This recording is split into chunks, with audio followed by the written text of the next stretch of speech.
I should have bought some of that air I from the need Lorax. some extra air. Yeah, I was feeling it.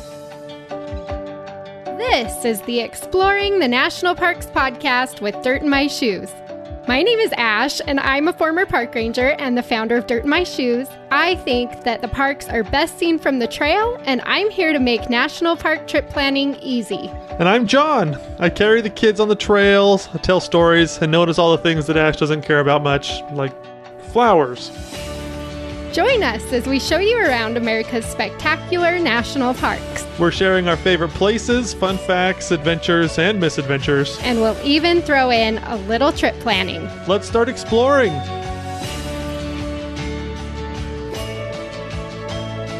Well, today we're getting Rocky Mountain High. Woohoo! Heading over to Colorado. Colorado. Rocky Mountain High. Oof. That's rough. We just got back from this park. I mean, by the time we release this episode, it will have been a little while since we got home. But as of recording today, we just got back from Rocky Mountain about a week ago. And it was awesome. Yeah, we had a great time. So I'm really excited actually to dive in further into this park because it's fresh on our mind. Yeah, so fresh. We know everything. So fresh, so clean. It's awesome. So today we're talking about Rocky Mountain National Park. We're exploring the park with you, sharing our favorite spots, stories, things to do, all the above. So John, where should we start? Probably one of my favorite places to be in the park is one of the busier parts, but it's also one of my favorite places to hike. It's the Bear Lake area. Yeah, I think we've got to start there because A, it's the busiest part of the park, and B, everybody wants to go there. Yes. And C, you need to go there while you're at Rocky. It's a huge section of the park that deserves some time. Oh, yeah. And it's incredible. I mean, sometimes I go there and I'm like, I like some of the other places better. But this is one of the busy places where I'm just like, yeah, you have to go here. Well, the whole Bear Lake area has some of the best mountain hiking trails in the park. Right. That's where you access like those big, just amazing trails, most of them at least. And so, you know, even if you don't want to be in the crowds, although I have to say, I was hiking back in there last week and there were a lot of people, even on those longer trails that I was like, I wonder how they found themselves up here. Right. So, I mean, it does happen because it is such a busy area. You know, people end up just getting there and then being like, oh, we don't really know what to do. So let's just start hiking this trail. Well, I also think that part of the reason why there's so much appeal to the Bear Lake area is because these mountains are a little different than a lot of the other mountains in the country, or at least in the National Park Service. And we'll talk a little bit about this in the Fun Facts episode. But Ash, how would you generally describe the shape of the mountains in Rocky Mountain? Well, a dome. Almost. Moundy. Yeah, I mean, although I will say, like, when you get back into the backcountry a little further, like when you're looking at the mountains from an overlook or, you know, just some of the main developed areas, they look a lot more moundy than when you get back into the backcountry a little further and then things start to kind of spike out. Right. Well, it's because the way that these mountains were formed, you know, were formed a lot by glaciers. And so where these glaciers cut into the mountain is where you find a lot of the craggy, cool mountain rocky views. You know, and some of the other places where it wasn't so much glaciery, it's really moundy. And so people want to go. Like you always say, your favorite parts of mountains are the craggy views. And so people want to go where it's craggy and stuff like that. And Bear Lake has tons of crags. Yeah, Bear Lake has a lot of crags, more so than the Trail Ridge Road. Yes. So when you get to Bear Lakes, Rocky for the past few years has been requiring entrance reservations. And we're not going to get into the nitty gritty of that. You can find a whole video about that on the Dirt in My Shoes YouTube channel. That's the boring stuff. But important information. Yes, you need to know that. But to get into Bear Lake, it's even a harder process for the reservation. And the hours are much longer because it is so busy. And then even if you get the reservation, that doesn't mean that you have a parking space when you get there. And the parking is crazy. And this is the only part of the park where they have a free shuttle that takes you around between the trailheads. And so it is really complicated and complex, but it's worth it if you can get in there at the right time and have a good plan. So what you'll do really, and what most people do, is they go to Bear Lake first. That's the biggest parking area besides the park and ride for the shuttle. But you get into Bear Lake, and from there, I mean, you can hike around Bear Lake. There's a really nice nature trail right there. Portions of it are wheelchair accessible, so that's nice. But mostly what you're going to do from Bear Lake after you actually see Bear Lake is hike up to Emerald Lake. That's the main, like, it's 3 miles, a little bit over 3 miles. But I mean, most people can do it. Most families can do it. It's a good family hike. And for a lot of people, that's like the hike that they do at Rocky Mountain National Park. And it is so good. It's so awesome. And I don't know. It's just amazing. It's like someone designed this park on purpose, because that hike literally takes you past 3 lakes on this trail. And they're like pretty much a half a mile apart each. So you hit a lake at really good intervals. You have a chance to take a break and get a beautiful view. I always thought that was funny, because I was like, oh, they planned this really well. You know, once you start getting tired, well, voila, there's a lake for you to enjoy. It's like the designers of a Disney, attraction. They were just like, okay, let's see, most of the people probably won't go all the way, so let's put a few attractions intermittently so people just do whatever they want, It's awesome. And our kids on this trail last time, like, they were so excited at each lake, because each lake gives you cool reflection views of like different mountains. And they're all a little bit different. So it's really fun. It's a great hike. It is so busy. But it's worth it, because you get to see 3 lakes in normal interval as you hike. And they're so pretty. But not only the lakes and not only the views. One of my favorite things that I noticed on this last hike up through that area was the boulders. Like, there's giant boulders along the trail. And we'll get into this in the fun facts episode. But as you look at these boulders, you don't even have to stop and look at them. You can just kind of glance at them.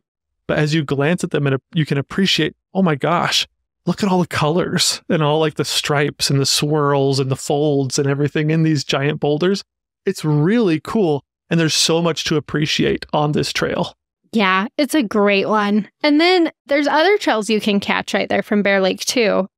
So we have hiked, you can go back to Fern Lake and Odessa Lake. There's like a way to go from, you have to shuttle. So you park down at the shuttle stop beyond the Marine Park campground. You leave your car there, and then you catch the shuttle all the way up to Bear Lake. And then you can hike from Bear Lake back down to your car. And you'll pass lakes on that route too, which I love. The other thing is, that's probably our favorite way to hike to Bierstadt Lake too, is right from Bear Lake, because Bierstadt Lake is beautiful. You get really nice reflection photos of like the whole mountain range right in there. Through the lake. And so I really like that one. But the problem is if you start from the Bierstadt Lake trailhead, you are doing switchbacks forever. Never ending switchbacks up to that lake. It is. I think, and we've done it that way. Oh my gosh. We made that mistake once and we never did it again. It was so hard. I remember being so hard. And I remember when we found out that there was another way to access Bierstadt Lake, I was like, what? Yeah. Are you kidding me?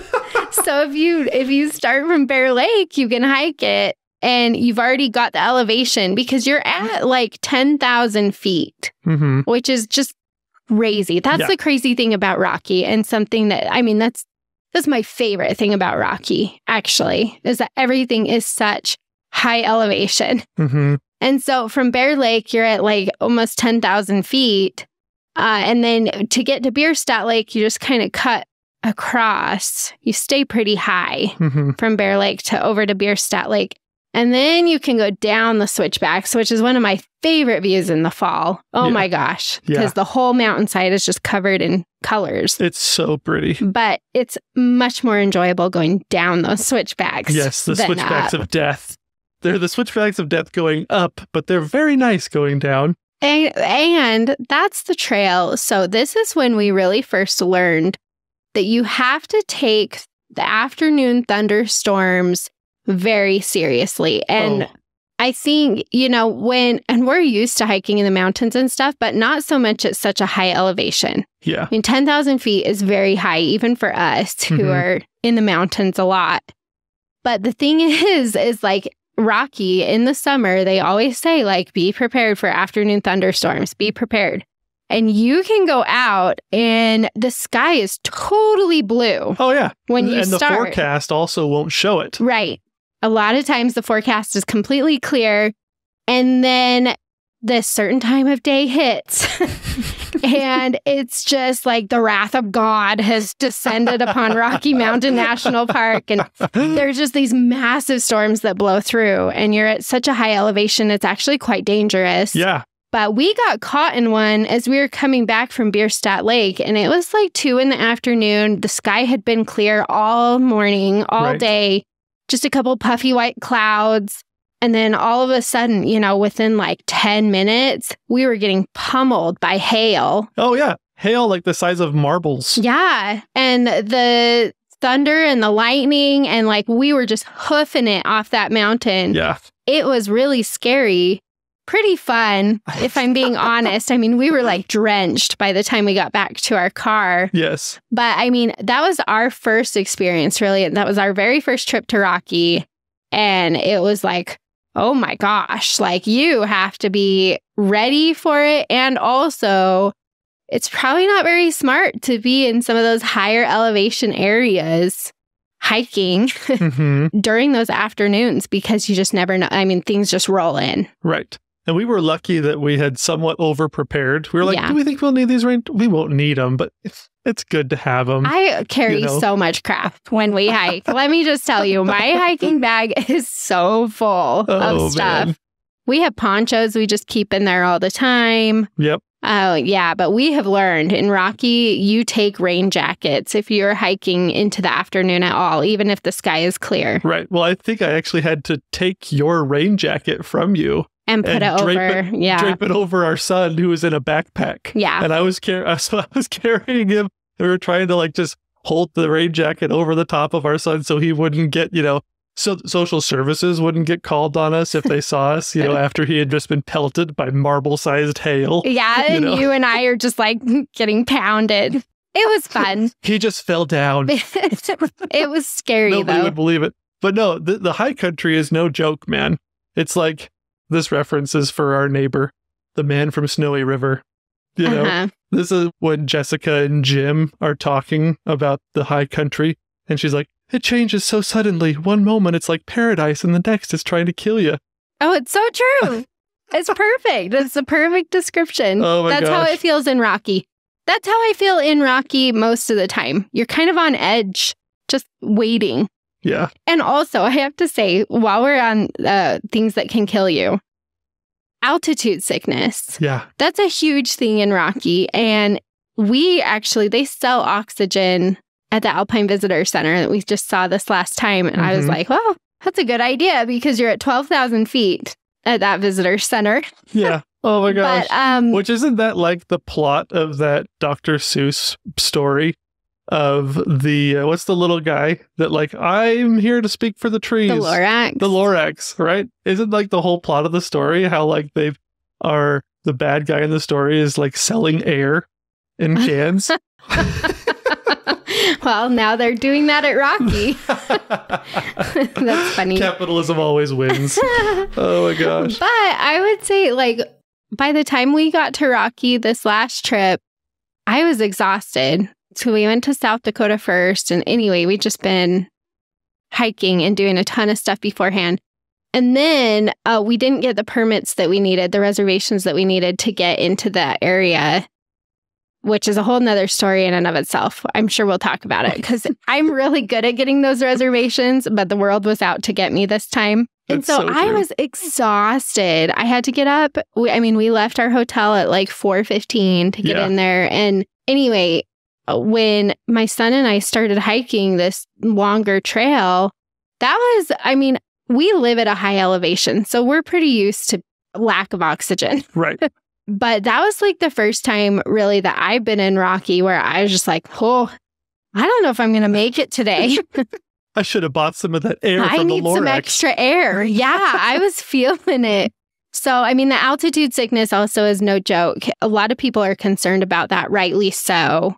Estes Park is at a pretty high elevation just in and of itself. And so if you can give yourself a day or so to just get to the park and do some easier things, that will make a big difference because your body will have some time to acclimatize to the less oxygen in the air. Yeah. So definitely. I do recommend that. And then also, you know, drinking water. That's the biggest thing. We were just like chugging water like crazy, which is why I like my backpack for this trail that we just did was so heavy because I brought water bottles upon water bottles upon water bottle. Like I was just like throwing them in because I was like, I'm not getting altitude sickness today. Right. It's so true. You came back and you're like, I took too many. I hiked 8 miles with way too much water, but it's better to be safe. Better to be safe than sorry. So yeah, the altitude sickness is a big thing. Make sure you're drinking a lot of water. Give yourself some time to acclimatize before you try to do something big and hard, especially. And just, you know, especially if you're with younger kids and stuff, just make sure you're checking in with the people in your group, making sure everyone feels okay. Dizziness, lightheadedness, stuff like that. That's all a part of the altitude sickness. And usually if you just get to a lower elevation, it will go away. Your body will be okay. But yeah, that's a big part of visiting Rocky. Just make sure you're checking in with your loved ones. Make sure everyone's okay. More often than you normally think. Take more frequent short water breaks and breather breaks and give yourself a break. Give your body a break a little bit more in this park. And be easy on yourself too, because you can be in the best shape of your life and still really struggle at the elevation of this park. Right. Are you ready for my Australian accent? Oh, great. Yes. Jumping back to the man from Snowy River for Jim Craig. Oh my gosh. You've got to treat these mountains like a high-spirited horse. Never take them for granted. That wasn't Australian enough, was it? Not your best work, but we'll take it. No, let's not try that again. Good job, John. So yeah, so that's, I guess a lot of the questions that we get about Rocky are kind of around the altitude sickness and the thunderstorms, and then the best hiking, which you'll typically find at Bear Lake. Right. You can also get to Alberta Falls from here. I was about to bring that up. So you can take the shuttle down to the trailhead, or you can just get there from Bear Lake, and then you hike to Alberta Falls, which is a really good family-friendly hike. A lot of people just do that and turn around. You can go beyond that and again hit some of those really cool backcountry areas. We just did the lock. We were going to go to Sky Pond, but it was a little too snowy still. Right. But Sky Pond is back there, which is a really popular hike. We did Mills Lake, which is gorgeous. That's probably my favorite one that we did this last trip. Mills Lake was really nice. And again, we wanted to go beyond that, but everything was just really snowy. So we didn't. But there is like some awesome hiking back in there too. Oh, man. And what's kind of surprising is there's not a whole lot of easily accessible big waterfalls in Rocky Mountain. There's a lot of lakes. But I mean, Alberta Falls is one of the reasons why it's so popular is because it's one of the only waterfalls on the east side. Yeah, I mean, there's only a handful of waterfalls you'll hike to in this park easily. Yeah. So yeah, Alberta Falls is, I would say, the most popular one. Yeah, that one stays pretty busy. It's awesome, though. It's really pretty. It's really nice and really easy to access. It's not that hard to get there. Yeah. So the other thing about Bear Lake, which kind of surprises me in the area, there's no food or anything, That's true. I never thought about that. I can't even think of a place. I don't think there's running water except at the campground. So it's not as developed as you would think. Yeah. It's pretty much pack in, pack out. Yeah. And Rocky is really interesting that way because this park is consistently one of the top 5 most visited national parks in the country. Millions of people come here. Yeah. And Bear Lake is the busiest part of this park, which It doesn't have like any services. But for the rest of the park too, there's not a lodge. There's not even a lodge in Rocky. Right. Which is really interesting. It's and really strange. It's unique. And there's only one little restaurant up along the Trail Ridge Road, if you can even call it that. It's more like a grab and go. Yeah, exactly. So it's just the park itself actually is not as developed as a lot of the bigger, more well-known parks. But it wasn't always that way. And we'll kind of get into the fun facts. But when they made it a national park, it actually had a bunch of like little lodges dotting throughout the park. And in an effort to make it a lot more wilderness, they took a lot of those out, which is kind of interesting. Yeah. And I can, knowing that, you can kind of appreciate, they did this on purpose because they don't want it to be a hotel park. Yeah. They wanted it to be a visitor. You're a very short time visitor in this park. Yeah, but then they have Estes Park right outside of it. That's just like, boom, people, Exactly. Everything you need. Tons of hotels, tons of restaurants. That's true. All the tourist stuff. There's a few really good gateway towns in the Park Service. And like the top 3 that come to mind for me are like Jackson Hole, Estes Park, and Gatlinburg. Mm-hmm. Those are like the big ones, like right outside the gates of the national park. And Estes Park has everything you'd need. And it's awesome. It does. I really like Smokin' Dave's in Estes Park. That's a really good restaurant if you're looking for something great. Yeah. The Stanley Hotel, which was made famous by The Shining, that's in Estes Park. Creepy. Yeah, I don't like movies like that, so that's not much of a draw for me. But a lot of people go to Estes Park to see or stay in that hotel. I remember when I was like 6 years old, it was Halloween night, and I wasn't supposed to be watching, but my parents were watching, and I was kind of creeping by the door. And that movie haunted me for years. They were watching The Shining. That surprises me. Or at least, maybe this is what it was. I actually think what was happening, it was on regular TV, and I was watching something with my parents, and they would leave during the commercials, and while they were gone, I would turn it to The Shining. Yeah, that sounds way more plausible. And I just remember, like, all of a sudden, there was this hallway, and it was just a tidal wave of a red liquid was coming at me, and I've never been the same since. Ugh, gross. Usually when we're at Rocky, we'll camp in the park and we'll camp on that east side. Yeah. So we don't usually stay in Estes. I really love camping in Rocky. Yes. It's cool. Mm-hmm. So you have the Aspen Glen campground. You've got Moraine Park. Moraine Park is really good for seeing elk, especially in the fall. There's like elk that just hang out right there. Yeah. I remember last time when I'd have to go outside the trailer at night, I would just linger a little bit outside the trailer because it was so cool because you could hear them just out in the distance in the dark. Yeah. I didn't know where they were. I could just hear them out in the distance. Yeah. There's just like this huge field right by the Moraine Park campground that the elk will come down to during the fall. Mm-hmm. Like during the summer and spring, they tend to stay higher in the mountains. Right. You can see them lower for sure, but you'll see a lot more up higher usually. Mm-hmm. But in the fall, they come lower and they like to hang by Moraine Park. Glacier Basin Campground, which is along the Bear Lake Road. That one will have lots of elk in the area too. That one's like by Sprague Lake, which we've had great luck seeing elk. Yes. And that's a really nice nature trail too. You can see fish in the water and there's like little boardwalks you walk around the lake. It's a really nice picnic area, but it's also a great place to see elk in the fall. Yes. So that whole area is just really elk heavy. Oh, absolutely. And it's really cool to camp right in there too. We love camping in there. Yes. You're a visitor with benefits. It's awesome. Yeah. Okay, so I mean that's basically that Bear Lake area. Again, for like more like in-depth help with that, either the Rocky itinerary or the Rocky Reservations video on YouTube, like both of those will help you navigate that area really well. But let's move on to this, I think, the star of Rocky Mountain National Park. Oh, yeah. And that's the Trail Ridge Road. The Trail Ridge Road, baby. Oh, it's so cool. And what is its claim to fame, Ash? Okay, so its claim to fame is it's the highest paved road in the National Park Service. I think it's even in the country. Oh, really? I think so. I know. Oh, yeah, you could be right. The Alpine Visitor Center is the highest visitor center in the Park Service. Right.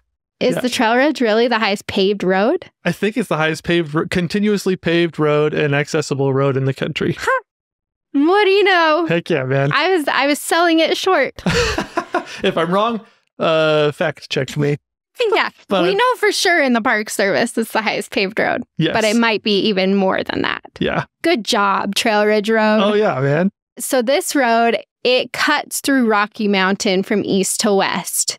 Which is a big deal. Yeah, and it's really the only road that connects everything. You know, Rocky has some smaller roads that go into it, like the Wild Basin area, which is really cool. And then you've got like some smaller roads over by, well, you've got the Lily Lake on that side too. That's a smaller road that goes in. And then on the west side, you've got like the East Inlet area and stuff, some smaller roads. But the Trail Ridge Road really is the one that connects you for the whole park. Right. So everyone wants to drive it. You need to drive it. I mean, it's spectacular. But what's crazy is that it goes to over 12,000 feet above sea level. Yeah. Oh, it was just so tall.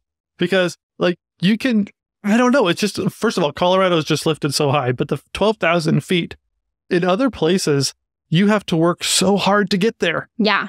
Like 12,000 feet is no joke. Like, that is miles and miles and miles and miles of hiking in pretty much any other part. Oh, yeah. And here in Rocky, you can get there wearing flip-flops, you know? Yeah. You can the top down, wind blowing in the wind. All your snacks, your blankets, your music. You get there with all your luggage. Yeah. Oh, my God. It's cushy. It's real cushy. It's amazing. The people on the Oregon Trail that were just throwing off their luggage to lighten the load would be so bugged at us. Yeah. They're so lazy. I had to dump 30 pounds of bacon, and you guys are just driving up there with slushies. Not the bacon. But, I mean, in comparison, like Glacier, the going to the Sun Road and Glacier, I mean, that only gets you to like 6,600 feet is Logan Pass. So half. Yeah. Half the height of the Trail Ridge Road. The Tetons don't even have a road that get you even close to that elevation. No, because so those roads are like 5,000 to 6,000 feet tops. those and that's just because that's the elevation of the valley. Right. You know, and like Yosemite comes close. Yosemite has 10,000 on the Tioga Road. That's pretty impressive. But nothing trumps the Trail Ridge Road in Rocky. Right. Oh my gosh. It is worth all of the hype, and we are building it up on purpose because it is so cool. So what's your favorite thing to do on the Trail Ridge Road? My favorite thing to do, okay, I love two things. I love the Ute Trail, and I love the Tundra Communities Trail. Those are my two favorite things to do up there. And I think that I can guess why, because I think it's the same as the reason I love being up there on those trails. It's because they go right through the tundra ecosystem of the mountains. And that tundra ecosystem is, like we said, so hard to get to. It's that space above where trees can grow. Yeah. And so there's some smaller plants, some ground cover. When we were here, just barely, there was beautiful, beautiful little flowers in this ground cover. It's just like, man, that plant worked so hard. Yeah. Well, some of these plants take a few years to flower because it's such a harsh process. It's such harsh living conditions that they're like, okay, I'm gonna hold back all of my nutrients, and then in a couple of years, maybe I'll flower. Yeah. You know, it's like that for a lot of these plants, which is why you have to be so careful not to step off the trail and trample all the flowers. Yeah, staying on the trail up here is so important. That like everything up in this area is fragile. Right. And then you've got marmots and pikas that are so fun to see. They typically stick to the higher elevations of the mountains, and you can see them right from your car, right from the trail. Again, you don't have to hike. Yeah. To see these. I mean, when we were at the Forest Canyon Overlook, there was just a marmot sunning himself on the rock. And actually, it was really funny to listen to the conversations of people at the Overlook. That's probably my favorite overlook along the road anyway. Right. But it's very busy. And anyway, everybody stops there. But it was funny to listen to the conversations because there's a lot of people that were like, what is that? Is that it looks like a beaver? Or it's just like a really big rat? It's like so many people are not even familiar with the types of animals that live in the high mountains. Right. For us, seeing marmots and pikas is very normal because we're usually pretty high in the mountains whenever we can be. Right. But the conversation was it was making me laugh. I just kept hearing all these tidbits. It was just people like, what is that? What is that animal? Well, it's so funny. You're exactly right, because there is so little tundra in the lower 48, and especially alpine tundra, where a lot of these creatures live. And so it is like visiting an alien climate. And so seeing these animals, it's like Lilo and Stitch. It's like seeing Stitch for the first time, and they're like, what is it? You know? Yeah. And it sucks in its other 2 arms. And so, you know, it's kind of, these creatures are so funny. They look like hybrids between other animals, you know? So the yellow-bellied marmot does look like a land beaver? Yeah, a land. Kind of, but not really. And like the pikas look like a rabbit, you know? Yeah, they're so cute. They're so they have like big round ears, and they're so small, which is funny because I hate like mice and rats and rodents of any type. But you give me a pika, I'm like, oh, he's so cute. Exactly. But no, you were up so high.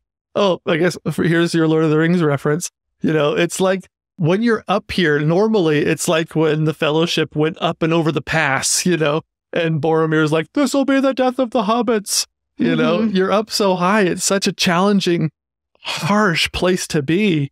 And the fact that you can just drive up there and see all of the things that live up there and then easily leave. Yeah. You know, it's just like you're in and out. You check that box off your list. Holy smokes, you're at 12,000 feet. It's so cool. And it's vastly different from being down in the valley. When we got up there this last time, it was like 40 degrees outside. It was frigid. Yeah. But it was a comfortable 60 or so when we left Estes Park.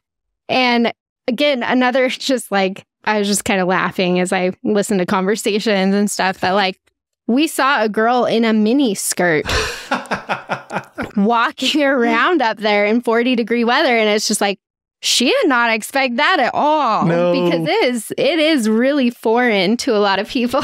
Yes.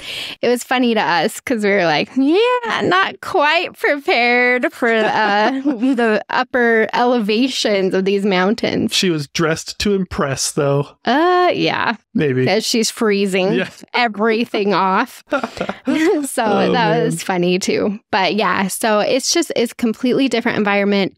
There's a lot of viewpoints along this road that you can stop and get out and take some really nice pictures of the surrounding area. You see Long's Peak from up here, really good, which is one of the Colorado 14ers. It's over 14,000 feet high. It's the only one in the park that's above 14,000. Yeah, it's really neat. And it's really recognizable because it's kind of got a flat top and, you know, it just towers above stuff. Yeah. It's really cool. And from the Trail Ridge Road, it's kind of off in the distance. And so it's almost like the mountains are building up to it. Yeah. And especially from the Forest Canyon overlook, that's really what it is like to me. It's really cool. Yeah. And then if you go during the summer, the elk will hang out up there. We hiked the Ute Trail this last time and saw a ton of elk. We actually had to turn around way faster than we were planning on because they had taken over the trail, but it was really cool. So just like lots of different experiences you can have along that road than you will find in almost any other national park. Yeah. But like we were talking about earlier, when we were talking about Bierstadt Lake, you know, you've got to be careful up there because you are so high. And, you know, the storms can roll in really fast. Luckily, when you're up at 12,000 feet, you can see them coming a little bit faster than you can when you're on a hike on the trail, you know, and so just be aware, you know, when you're up that high, things can change really fast. Yeah. That's also where my favorite visitor center in the park is, the Alpine Visitor Center. Yes. It's just up so high. You've got really cool views. There's a little hike you can do from right there. It's my favorite gift shop in the park. It's huge. Yeah. You can find everything, including canned oxygen. But there's true. Lots of things. Cinnamon rolls. Yeah, but the cinnamon rolls were dry last time. Yeah. I don't know. I was kind of bummed about that. The hot chocolate was really good. If you would have taken them down the mountain, then it was just the frosting was deprived of oxygen. No, the frosting was fine. It was the bread. You know how I get really picky about my sandwiches? And so I hate eating sandwiches in the first place. I have to make the sandwich and immediately deliver to Ash. Otherwise, when you're in the mountains and the wind is blowing and you're out in the sun, the bread dries out so fast. And I'm really picky about this.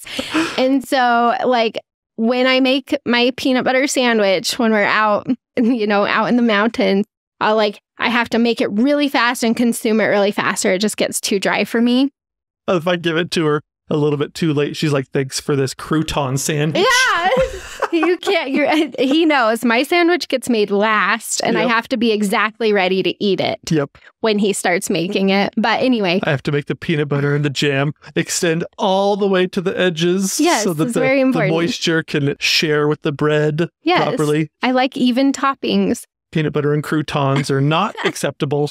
But that's kind of how the cinnamon rolls were this last time. Like it was just like the bread had been left out in the wind a little bit too long and it was just dry. So hit and miss. Yep. Bring a microwave with you next time. And it'll get those right back in the way you want it. Heat it up and make it gooey again. Yes, exactly. So, but that visitor center is really cool. Hey friend, I am just interrupting this episode real quick to let you know that you can get a fully planned out hour-by-hour itinerary for this national park on dirtandmyshoes.com. Maybe you're feeling a little overwhelmed by all the ins and outs of the trip planning process, or you might have a fear of missing out on all the best sites and activities in the park. You've probably also heard the horror stories about how busy this park gets and are hoping to actually find some solitude while you're there. Friend, with a Dirt in My Shoes itinerary, all you have to do is show up at the park and follow the schedule. It's exactly what I would do if I was with you. You won't have to fight for a parking space, and you won't have to worry about missing out on anything cool. And on top of all of that, you'll always have the most up-to-date information.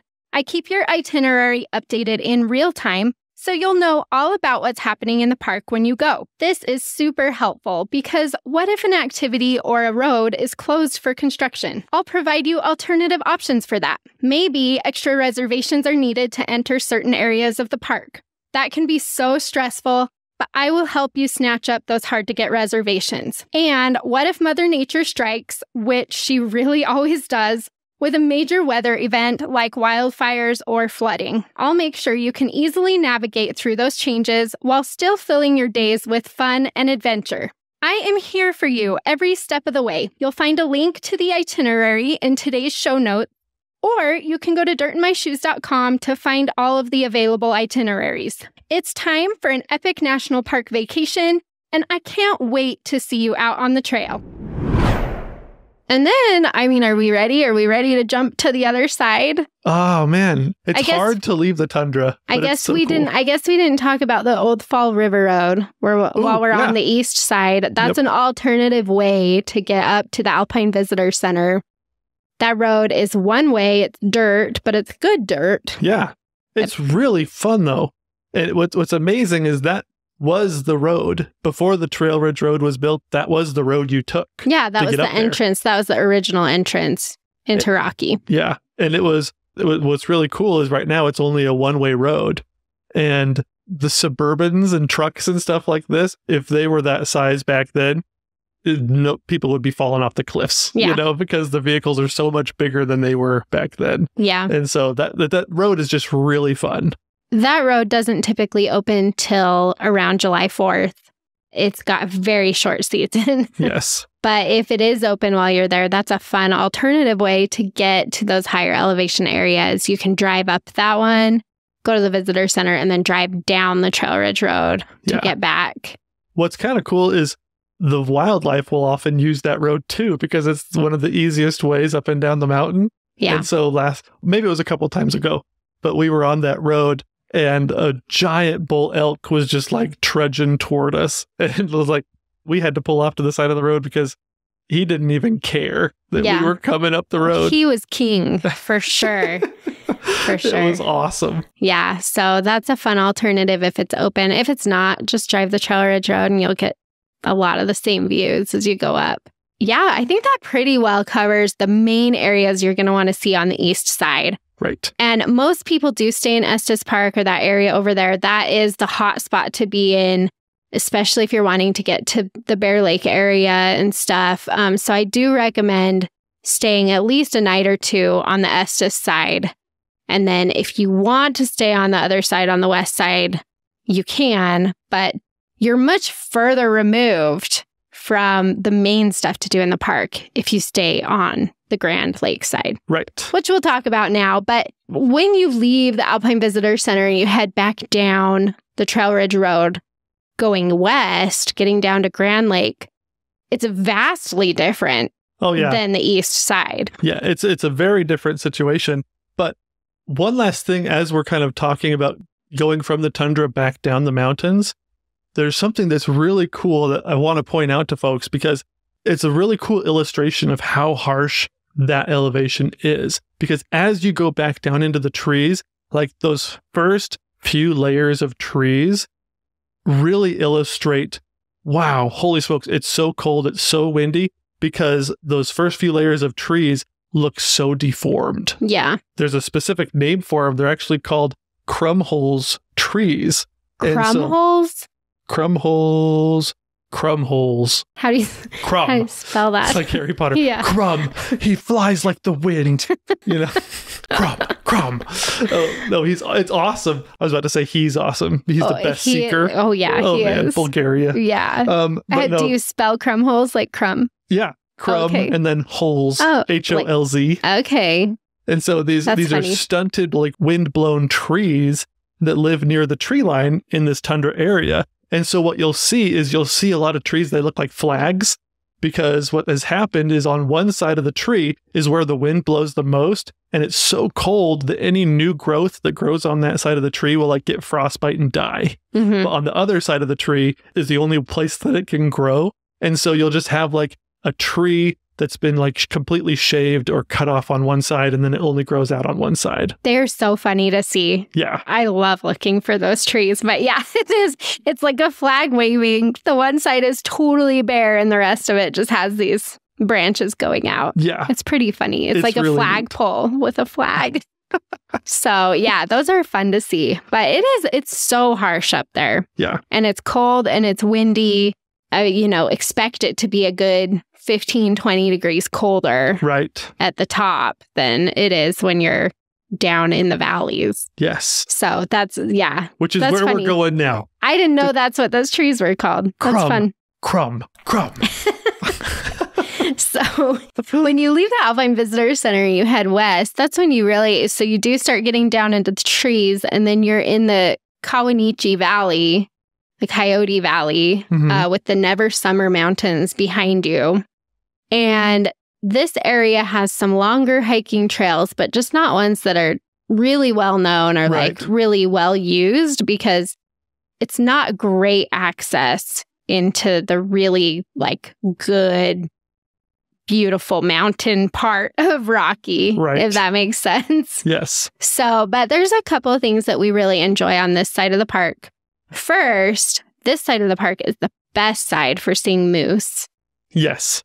Not that we have that much luck with it, because John is a moose repellent. He has the worst luck seeing moose. My gosh. Unfortunately, that affects our whole family. If I stay home, the family sees moose. If I go, then we do not see moose. I know. We've gotten to the point where the kids are like, Dad, we didn't even see a moose this trip. I can see all other types of wildlife, but moose and I are like oil and water oftentimes. But if we were to see a moose in Rocky, it would be on the west side. And we have seen one. We saw one at the Holsworth Historic Site. Yes, we did. People are always like, oh my gosh, we see so many moose over there. And we're like, well, we'll just have to leave John home next time. I always bring my stupid husband. Yeah. But we really like the Holsworth Historic Site. That's it's a dude ranch that they've restored, so you can walk through some of the buildings and see what it would have been like to live in Rocky, live in that area, 100 years ago. one of my favorite things that they have at the Holsworth site is the ice shed or the ice building that they have there, because they have all this stuff. Like, I don't know, it's crazy. When you're there in the summer, it's hot and you're like, oh my gosh, how in the world would you get ice in this type of a situation? But they have a lot of the equipment that they would have for the whole process. But it's just like the movie Frozen, where you have those guys at the beginning of the movie that are cutting, the ice out of the lake, and then they transport it. That's what Sven and Kristoff are doing. And they have a lot of the equipment to cut the ice. And then they have the ice house where you actually store the ice. And it's super cool because the interpretive person, the volunteer, the ranger that'll be there can explain to you how they kept it cold. So they had ice for meat preservation and for other uses all the way through the summer, which just blows me away. Yeah, it's crazy. So it's a really fun glimpse into the past, and also a nod to the dude ranching history, the people that had settled in that area before it became a national park. And just, I don't know, there's a lot of fun history there. So we like that one a lot. The other one that I really like is the Coyote Valley Trail. This one is really easy, but it follows the Colorado River. So this side of the park actually is the headwaters of the Colorado, which is crazy because the Colorado River is huge where we are. Yeah, and up here it's like, wow, this is just a baby. Yeah. It's a small river. I remember the first time we saw it and we're like, that's it. I mean, I guess you got to start somewhere, right? But well, it's also a totally different color. Like where we typically see it, in the Southwest, it's super murky and muddy and got lots of sediment traveling with the river. All the red rock that comes into it. And, yeah. And it's crazy. And up here, it's like this crisp mountain river. Yeah. So it's totally different from what you will see in other parts of the country.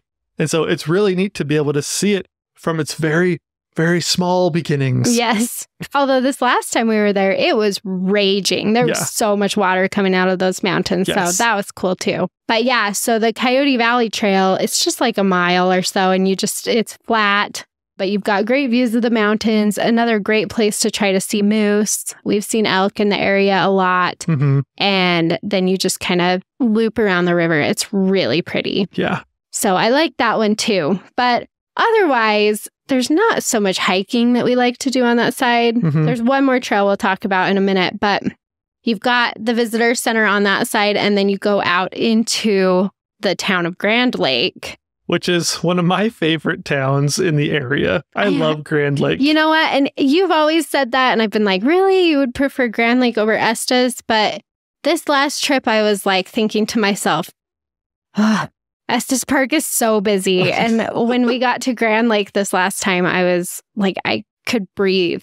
Yeah. It was like a breath of fresh air. So I do recommend splitting it between the two sides, because Grand Lake is a completely different scene than Estes Park. Estes is so busy that they have, traffic police officers that will stop traffic in all directions to allow people to cross horizontally, vertically, and diagonal. It's like in New York City, literally, like they're just like, I don't know, or like a basketball game. Right.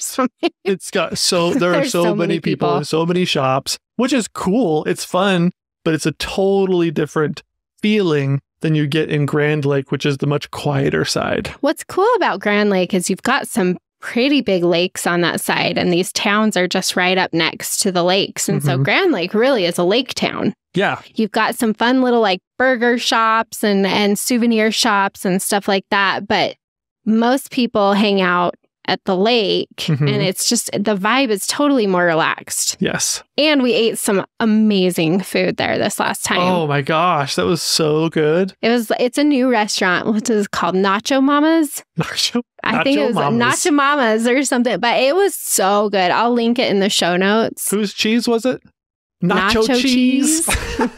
It was really good. But just like some fun little quaint, like, I don't know, small town restaurants and souvenir shops and stuff. So we really like Grand Lake. It's just a little further away from the busy stuff. Right. Or like the main can't miss activities. for us to want to stay there the whole time. Right. But we do like to visit. Yeah. It's and a nice cool down. The water was so cold. Oh my gosh. I was a little embarrassed because we had a competition in our little family to see who could keep their feet in the water the longest. And I finished 4th out of 4. You lasted like 3 seconds. What a baby. It was bad. I was the example of the frog that jumps out of the pot really fast, and I'm the one who boils as the water gets hotter. You got frostbite, sucker. No, I'm fine. I can handle cold water so well. Yeah, you can. Like, it doesn't even faze me most of the time. So I was the champion. And I'm going to rub it in your face. Forever. The other trail that I really like on this side of the park, it's kind of unique because you actually leave the main park boundary. Like, you go out into Grand Lake and then you drive around Grand Lake over to like their public marina. Like, it's really weird. Mm-hmm. But there's a trailhead there that takes you back into Rocky via Adams Falls. Right. Which is another waterfall in the park that you can easily get to. I would say it's like probably my least favorite of the falls. Yeah. Because you've got Alberta Falls, which is quite impressive. And then you've got Chasm Falls along the Old Fall River Road. That's really pretty and scenic. Mm-hmm. And then you get to Adams Falls and it's just hard to see. Right. That's really all it is. Yeah. It's a little more challenging to see because it's kind of down. The only viewpoint really to see it from is right like on the top side of it. And side and above. And so you just don't see it that good. Yeah. And Adams Falls has a couple of layers to it and it turns. And so it's a little bit tricky to see. But it's this time, because there was so much snow this last year, like it was crazy. There was mist coming up from it and it was really neat. Yeah. So you've got Adams Falls. But if you hike beyond Adams Falls, there's a trail here that goes on for a long, long time, but you don't have to go very far. And it takes you along the river and then it takes you to this really pretty meadow with Mount Baldy or Mount Craig. Mm-hmm. Locals call it Mount Baldy. And it's a very recognizable peak from Grand Lake. But it just takes you to this really nice meadow with the mountain in the background. Another great place to see moose. Yes. I saw a deer when I was there this last time. So congrats to me. Nailed it. Yeah. That to me makes the hike. You just got to go beyond Adams Falls a little bit to the meadow at least and get just really pretty views of the mountains from there. Yeah. And that's one of my favorites in the park. You get a lot of bang for your buck on that trail because you don't have to go very far. It's not very hard. It's a really good family-friendly trail. Mm-hmm. But then you get just beautiful views. Yeah, it's really picturesque. That's the Grand Lake side. And that really, Rocky Mountain National Park is not a huge park. No, it's not. And there's not that many roads that you can travel. There's a good amount of hiking, but it's pretty well contained in a very manageable area. You can drive the park in a couple hours. And so, give yourself a day or so on the west side and then head over to the east side and give yourself a few days. But that's pretty sufficient, especially, it surprises me because it's just such a busy and popular park. Yeah. But you'll get in there and you'll be like, this is pretty doable in a few days. Yeah. It's really neat. And it's one of my favorite places to go, but it can be really busy if you don't plan. And like you were talking about before, where this new reservation system, if things don't work out for you, you have to wake up super early. Oh my gosh. So let me tell my story because I have to redeem myself. I am really good at getting these reservations. Yes. I literally make a living helping people get these reservations. But we were driving through the middle of Nebraska when they opened up because this was a last minute trip. And so I didn't get the first release of reservations. I had to do the last minute ones. And we were in the middle of Nebraska and we had internet pretty good until about 10 minutes before they released. And I was freaking out. I was like, oh my gosh, I'm not going to get it because the internet is so spotty right here. And sure enough, I just had to watch all these reservations get snatched up. I couldn't get anything because my internet was so slow. Oh, man. And she was using both of our phones. Yeah, I was on both phones. I was logged into John's account and my account, just trying on both. And oh my gosh, it was so sad to just see those just disappear. Yes. I was like, no. I need this. I had promised our son that we would go. So this is how weird our kids are, because we're raising them this way. But our 8-year-old has been complaining to us that we haven't been doing enough long hiking trails on our trips. Right. John can't hike long trails right now because of his back. And so we've been keeping it simple. And our son, he literally had a major breakdown on our trip through the Southwest because he was like, how long is this trail, Mom? And I was like, oh, it's like a mile and a half. Why want to go on a longer trail? It reminds me of the movie Dan in Real Life, where the girl is like, you are a murderer of love.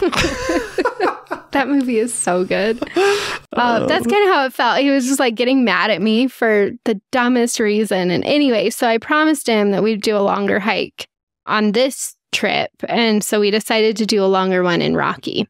And he said he wanted it to be at least 8 miles. Yes. And so I was like, okay, well, we'll go into the Bear Lake area and we'll pick a longer trail just depending on snow levels and what we can get to. We'll just like kind of piece together a trail that we can do. Right. That's 8 miles. But I didn't get the reservation I needed.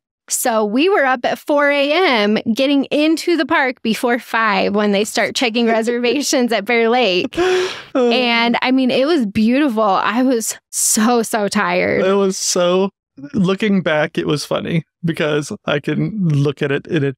Well, you got to sleep in, so. Well, it was funny. It was on the drive, though, while you were trying to get those reservations, your whole mood and demeanor just changed because you realized your next morning went from waking up at 6:30 or something like that to getting up at 4 o'clock in the morning. And it just the realization of how early your following morning was just dawned on you. Oh, I was so sad. I'm not going to lie. I was just like, you've got to freaking be kidding me. I'm so tired. And anyway, but we got up and we got into, I have to say, this is the first time I was ever able to get parking at Glacier Gorge, right. The Glacier Gorge trailhead, because that trailhead fills up even earlier than everything else, typically. Mm-hmm. But if you're in before 5, it doesn't. There was plenty of parking. And we sat in the car for a while and waited for it to get light. Right. Because it was still dark outside. And I told him, I was like, I'm not going to start hiking until I can see because I don't want to run into a bear or something. Right. I want to be safe. And anyway, so we waited for the sun to come up and then we started hiking and it turned out fantastic. It was such a fun morning with him. We hiked up to the lock and then we hiked over to Mills Lake and then we hiked back and that was 8 miles like he asked. But it was beautiful. It was so pretty. And just being up in those mountains and just having those views around us. And there's nothing like just a pristine alpine lake. Right. With mountains, craggy mountains behind it. Yeah. It's the best. Yes. And so it was worth it. It was absolutely worth it. I was really tired, but it was just so beautiful. And I think for me, that's really the magic of Rocky is getting on the trail, which is why I push people so hard to just get on a trail. Right. Because you can see a lot from your car in this park. You've got the Trail Ridge Road, like we said, there you can go up and over the mountain range and see things that you typically can't see in other parks. But hitting the trail, just the whole vista changes. Oh, yeah. It changes depending on how far in you can go and just what you can see back in there. Is the park has so many layers to it that when you get back in there, it's just totally different. So it was 100% worth it. I was tired, but hiking in Rocky is such a magical experience. Oh, yeah, absolutely. And any effort you can make to get on the trail, your whole experience will be rewarded. Even if it's just for a minute, literally just we talked about the Emerald Lake trails. Sometimes we don't go all the way to Emerald Lake. Right. Sometimes we just go to Nymph or Dream Lakes and, our hike is only a mile or 2 miles, just depending on how far in we go. You don't have to do the full thing. Yeah. But it changes the whole experience in Rockies. So that's our wish for you, is that even though it only takes a few days to get to the main stuff in this park, any extra time you can spend on the trail, getting out there, just really seeing like Mother Nature in action. We talked about those big storms and, it's an experience to have because it's so humbling to be standing at 10,000 feet or 12,000 feet and just looking around and going, I am not in control at all. Yeah, exactly. I'm just a little speck here in these mountains. Yeah. And however you wish to do that, if you just want to drive, if you can hike, but either way, that is just the beauty of Rocky Mountain, is just standing somewhere so majestic and being just a speck. Yeah, absolutely. It's so great. Thanks for exploring the national parks with us. Please share, like, and subscribe. And if you need any help planning your own trip, click on over to dirtmyshoes.com. See you next week. Same time, same place. And don't forget to get some dirt in your shoes.